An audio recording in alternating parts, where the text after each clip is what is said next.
1 lakh times a day and pumps about 5 quarts of blood each minute, or 284 liters every hour. So the heart is a muscle pump. It's almost the size of a fist, and it beats at 80 per minute, receiving blood, oxygenated blood from the lungs, and pushing it out to the rest of the body. When the heart contracts, the blood can't go backwards, it should only go forwards, and that's because of these valves. So these are one-way valves which allow the blood to go.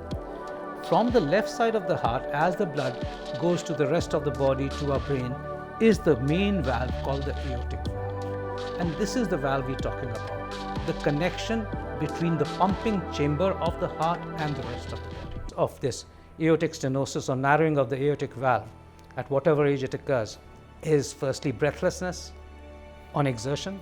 So a person is unable to do his daily activities which he's used to because he gets breathless. Features of dizziness, chakkarana, which may suddenly go into a complete loss of consciousness. Symptoms of chest discomfort on walking, pressure on walking, inability to walk the full distance, and occasionally, or in rare cases, it also presents as sudden death. Those who have moderate to increased or severe risk at aortic valve replacement, TAVR is the alternative. TAVR is not the alternative for routine young patients having aortic valve replacement. Aortic valve replacement surgically is a very robust and tested out procedure.